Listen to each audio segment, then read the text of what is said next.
Conceptual learning academy platform की जानिब से ब्रिटिश इंडिया हिस्ट्री एमसीक्यूज़ के एक सीरीज़ का आगाज़ किया जा रहा है, जिसमें 1857 से लेकर 1947 तक हम मुख्तलिफ अदवार पे इम्पोर्टेंट एमसीक्यूज़ आपके साथ शेयर करेंगे, वो भी एक्सप्लेनेशन के साथ। अगर आप इस चैनल पे न्यू हैं तो चैनल को सब्सक्राइब कीजिएगा और बिल का आइकन दबाएं हमारे आने वाले एजुकेशनल वीडियोस फ्री पीडीएफ के साथ हासिल करने के लिए। इसके अलावा अगर आप हमें सपोर्ट करना चाहते हैं तो इस वीडियो को लाइक कीजिएगा। वीडियो का बाकायदा आगाज करते हैं क्वेश्चन नंबर 1 से। What was the immediate cause of the Indian rebellion 1857? जो 1857 में जंग हुई थी, उसकी जो इमीडिएट कॉज थी, वो शुरू होने की जो वजह थी, वो थी introduction of Enfield rifles. Actually जो गोलियां दी जाती थी, जो सोल्जर्स होते हैं उनको बंदूकों में डालने के लिए उस पर एनिमल जिसको सुअर कहा जाता है उसका फैट डाला जाता था, उसकी चर्बी हुआ करती थी। अगर उसको चलाने के लिए यूज़ करने के लिए वो मुंह में डालना पड़ता था, मतलब से मुंह से खोलना पड़ता था, जिसकी वजह से वो गोश्त वो जो उसके मुंह में चली जाती थी। तो मुस्लिम और हिंदू दोनों मजहबों में ये मना थी इसके गोश्त का मुंह में जाने के लिए, तो उन्होंने इससे इनकार किया था और यही वजह फिर बन गई थी इमीडिएट कॉज के तौर पे। Question number 2, Who was the last Mughal emperor to play a significant role in the Indian Rebellion of 1857? 1857 में जब जंग हुई थी तो उस वक्त जो मुगल के एम्पर थे, ऑब्वियसली लास्ट एम्पर थे, तो उसका नाम बहादुर शाह टू था। उसको बहादुर शाह जफर भी कहा जाता है। वो लास्ट एम्पर थे जिन्होंने इजाज़त दी थी, सिंबॉलिक रोल प्ले की थी जंग आज़ादी का। Question number 3, the rebellion of 1857 started from which Indian city? तो इसका नाम मेरूट था, या मेरूट नाम आपने याद रखना है, यहाँ से जंग आज़ादी का आगाज़ हुआ था। Question number 4, who was the British governor general of India during the Indian rebellion of 1857? 1857 में जो गवर्नर जनरल थे जिसको ब्रिटिश ने लगाया हुआ था, तो वो था लॉर्ड कैनिंग। लॉर्ड कैनिंग का नाम आपने याद रखना है, ये पहले गवर्नर जनरल के तौर पर जाने जाते हैं। यहाँ पर मैं आपको अपडेट करता चलूँ कि कंसेप्चुअल लर्निंग एकेडमी पे हमने मुख्तलिफ प्लेलिस्ट बनाए हुए हैं, मतलब हर सब्जेक्ट के लिए अलग प्लेलिस्ट है। अगर आपने उसके एक्सप्लेनेशन वीडियो देखने हैं तो वहाँ पर आप देख सकते हैं। इसके अलावा हर वीडियो के डिस्क्रिप्शन में पीडीएफ का लिंक दिया जाता है, जिसको आप फ्री ऑफ कॉस्ट डाउनलोड कर सकते हैं।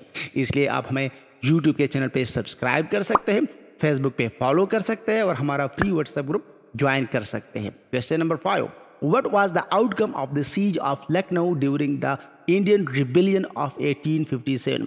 1857 की जो जंग हुई थी वहाँ पर मुख्तलिफ स्टेट को उन्होंने अलग अलग फतह किया था, मतलब कि ब्रिटिश आर्मी ने, और मुख्तलिफ जंगें हुई थी अलग अलग स्टेट में। तो सीग ऑफ लखनऊ जो हुआ था उसका जो रिजल्ट आया था वो ब्रिटिश विक्ट्री आई थी। मतलब ऑब्वियसली ब्रिटिश ही जीत रहे थे, सारे विक्ट्रीज उनकी ही थी, इसलिए उन्होंने मुल्क पे कब्जा किया था। Question number 6, who was the British officer famous for his role in the siege of Lucknow?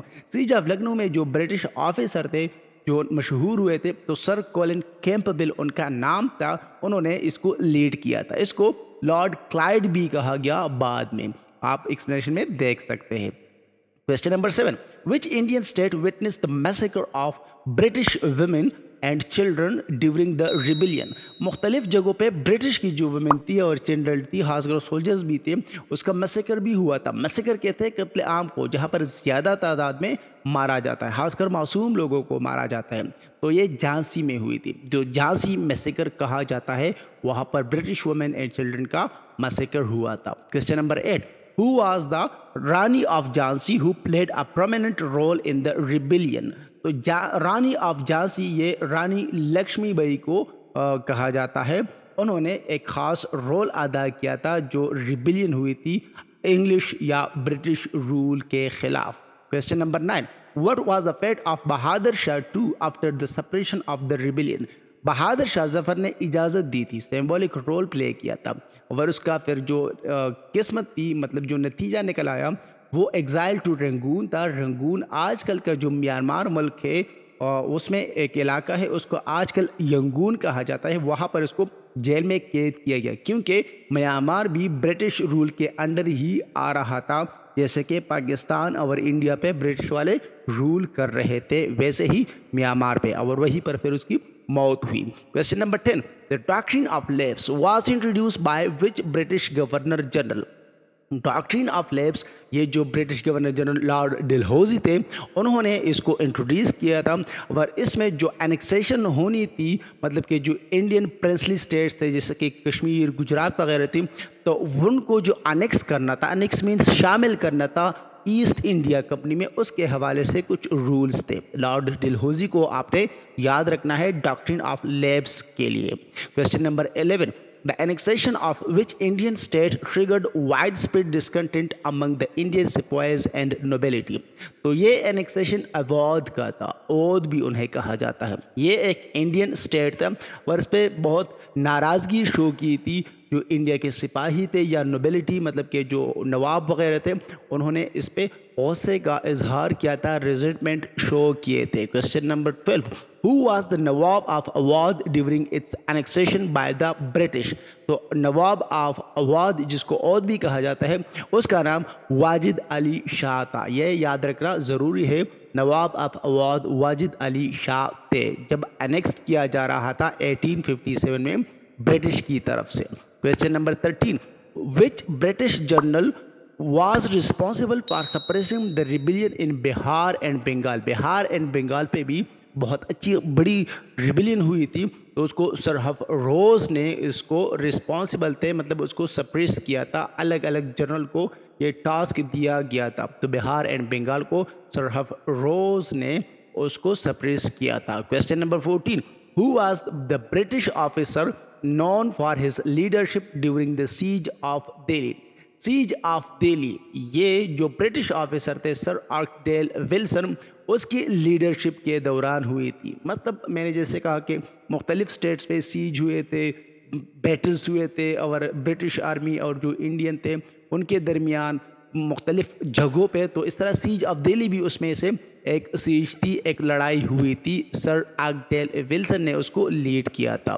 Question number 15, Which British officer played a crucial role in the recapture of Kanpur during the rebellion?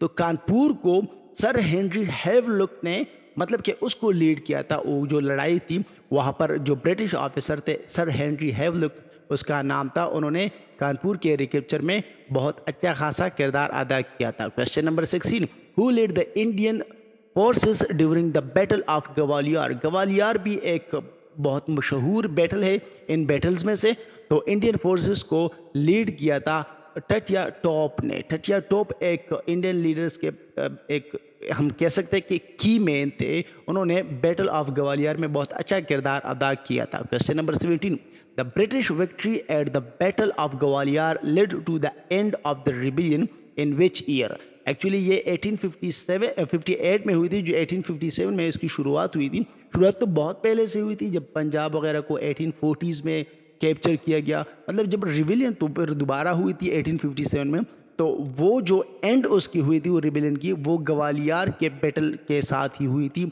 1858 में।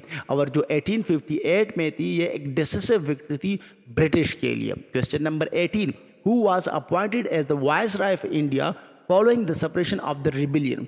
तो जब rebellion को suppress किया गया तो Lord Canning को फिर viceroy बनाया गया। एक्चुअली ये 1857-58 में ये वायसराय थे और इसको फिर ये सीट पक्का ही मिल गया 4-5 साल के लिए, तो लॉर्ड कैनिंग थे उसको ये सीट दिया गया था।